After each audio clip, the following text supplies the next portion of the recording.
Kafan mayat, tak silap saya lah. Wanita ingat tak sikit-sikit? Ha? Tak ingat juga. Sama lah tu. Kafan mayat. Kafan. Dulu kafan kan?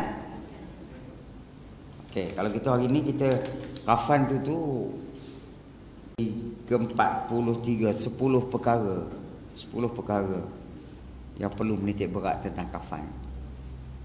Jadi kita serah pada unit matilah tajuk ni lah. Kita sentuh tajuk lain pula malam ni. Kalau nak sentuh tajuk lain pula kafan tadi ni. Yang hari tu bukan tajuk kafan, yang hari tu tajuk ikut jenazah tak silap ni. Tak ada tak catatan-catatan sikit YB semua ni? Tak ada. Tak ada catatan. Ha?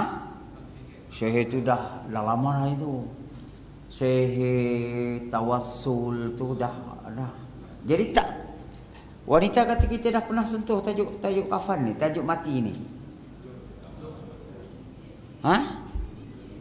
Ha? Syihir. Jadi tajuk mati belum lagi lah. Tajuk mayat. Okey, kalau kita tuju tajuk mayat malam. Syihir tu banyak sangat. Kita gini, syihir tu ada. Semalam ni pun ada masalah juga semalam di pandan perdana. Tu imam sendiri yang menganjurkan senyap-senyap yang menganjurkan panggil duit. Jadi seorang Cina tak cantik dia cakap macam ni.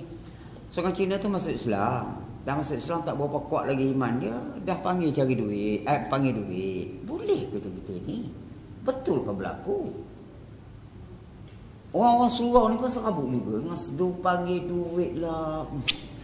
Kalau boleh panggil duit, panggil lah cepat sikit. Tak sabar ni. Panggil duit. Ada berjanggut-berjanggut semua ni yang panggil duit ni. Tak menjadi kenyataan, tuan-tuan tu selalu terlibat dirilah. Saya belajar tajuk ni. Saya belajar. Tapi semua yang terperangkap itu semua yang buang masa. Tak tahulah. Okeylah, jadi kita tu saja cakap tajuk tu nah. Kita masuk tajuk kita hari ni, iaitu kita nak ambil ikut jenazah ni, ikut mandi bagi orang lain. Sekejap. Lepas tu yang pelik-pelik ni dengar ni. Kalau nak okey kita ambil. Saya sebenarnya tak tahu nak ambil yang mana dulu. Banyak sangat cantik-cantik semua. Nak mula daripada awal panjang sangat. Sebab kita pun selang-seli saja sini ni. Okeylah. Saat lagi kita ambil 2-3 perkara, lepas tu kita ambil tentang ikut jenazah ni 2-3 perkara, lepas tu kita ambil puji atas mayat 2-3 perkara. Cukuplah tu. Sampai kepada maghrib. Sebab apa kita ambil tajuk tu? Sebab dia punya songai orang Melayu kita ni. Kalau ni kata rumah, kalau usung sampai kat keluar sebelum langkah halaman rumah dia tu, dia tanya dulu, apakah pendapat kamu tentang mayat ini? Baik. Apakah pendapat kamu tentang mayat ini? Baik. Apakah pendapat kamu tentang mayat ini? Baik. Ini ada relevan, ada kaitan dengan satu hadis. Tetapi hadis tu makna lain. Yang dibuat di Malaysia kita ni makna lain. Arab tak ada macam tu. Bukan kita nak ikut Arab. Arab pun sesat banyak juga kan. Jadi kalaulah anda kata orang berjiran tu saja yang berhak menilai seseorang yang mati tadi. Kalau rumah dia tu berjiran, dia mati, orang jiran tu saja yang tahu baik ke tak baik dia ni. Itu satu. Yang kedua, qaryah kita ni, anak qaryah kita ni, masjid, ahli jawatan kuasa masjid. Maka ni yang tahu anak jemaah kita ni baik ke tak baik ni. Ni yang datang daripada Kelantan, daripada Kedah, daripada Perak, tumpang semayang saja. Tukar pengusung tu tanya, apakah pendapat kamu baik ke tak baik? Kita tumpang sekaki, baik. Kenal pun tak, dia kata baik. Misal kalau yang YB kita ni, kalau saya mati lah kata, saya dah pelekoh duit dia 10,000 senyap-senyap je kan. Ataupun sebab rumah tak bayar. Apakah pendapat kamu tentang mayat ini ataupun mayat Ustaz Razak ini? Baik. Dalam hati dia kata baik. Apa duit aku 10,000 tak bayar-bayar ni? Ini masalah. Ini kita nak bincang tajuk ni. Ni ada. Okey. Kita bincang tajuk dulu. Saat lagi ini nak ikut jenazah ni. Satu-satu. Lepas pula, selepas kata tu dia Al-Fatihah. Okey. Baca bomo. Jangkah 3 jangkah. Al-Fatihah. Sekali lagi. Lepas baca jangkah 3 jangkah lagi. Al-Fatihah. 3 kali Fatihah baru laju pergi. Jadi gini, bukan saya ni Wahabi, saya bukan Wahabi. Saya mengaji kitab Wahabi, saya mengaji kitab taklid imam-imam ni. Ni kitab ni bukan kitab Wahabi. Jadi hal mati ni berlaku di zaman Rasulullah. Hal mati ni berlaku di zaman para sahabat. Hal mati berlaku zaman tabi'in. Hal mati berlaku di zaman tabi'in. Hal mati berlaku di imam-imam al-mujtahid. Tak boleh. Tak ada zaman yang tak mati. Maka ini adalah penggambaran yang jelas.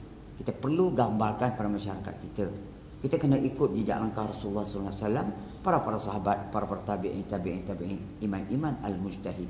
Kita jangan duk ambil benda-benda lain tentang benda-benda yang macam ni. Itu yang kita nak isu. Baik, kemungkinan keluarga tanya, apa yang duk sibuk sangat tentang mati ni Ustaz? Kalau kita tak buat macam Rasulullah buat tu, apa salahnya? Apa dosanya? Mungkin itu mungkin nak ditanyakan. Yes, perkara-perkara yang tidak dibuat, yang tidak didokong oleh sunnah, maka akan terjejas. Pahala yang besar-besar tu tak akan dapat, kosong saja. Sama ada pahala tu untuk mayat ataupun pahala tu untuk orang hidup. Ini masalah. Sehingga satu hadis yang diceritakan oleh baginda Rasulullah SAW tentang mayat ni, kita ikut mayat daripada rumah ke surau. Kalau nak sembahyang kat surau, dia punya qiratun dalam bahasa Arab, dapat satu pahala yang sebesar gunung Uhud. Daripada surau ke kubur pula dapat lagi satu gunung Uhud. Kalau kita mengikut cara-cara yang menepati syarak tadi. Tapi kalau kita tidak mengikut, mungkin sia-sia saja. Ini yang masalah kita. Okey. Cuba kita tengok sini. A'udzubillahi minasyaitonirrajim. Bismillahirrahmanirrahim. Sana'un nasi 'alal mayyit. Pujian manusia tentang mayat. Ini tajuk yang kita nak sentuh pada malam ini. Wasana'u bil khairil 'alal mayyiti min jami'il minal muslimin as-sadiqin aqalluhum isnani min jiranihi al-'arifina bihi min zawil salahi wal 'ilmi mawjibun lahul jannah.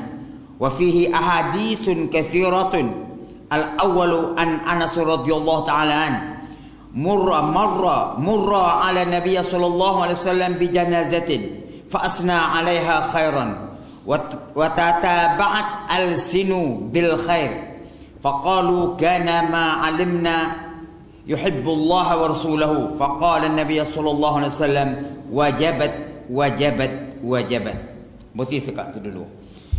Dia punya isu dia, puji ni bukan puji Melayu tau. Ni puji yang dikehendaki ni, yang menepati kehendak syarak ni. Puji seseorang manusia tadi yang betul-betul kenal dia ni 2 orang nak. Cukup 2 orang. Jiran dia ataupun kawan sahabat dia yang ramai-ramai ni, puji 2 orang saja. Kerana puji 2 orang tadi, malaikat dah rakam suara puji dia tu buat naik kepada Allah SWT. Maka Allah kata, sediakanlah syurga untuk dia ni. Kelebihan puji tadi. Sediakan syurga untuk si fulan tadi.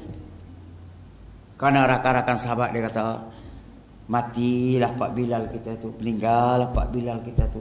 Surau siapa nak urus? Siapa nak buang tai cicak? Siapa nak sapu kapet? Siapa nak betul kepala pipe air? Siapa nak buka pintu? Siapa nak tutup pintu? Tak ada dah orang zaman sekarang sehebat itu. 2 orang saja yang mengaku orang tu cantik, baik, maka orang yang dipuji itu wajib syurga tu. Ini hadis. Maka hadis ini yang diriwayatkan oleh Anas radhiyallahu taala an, dibawa, diusung di depan baginda Rasulullah SAW satu jenazah.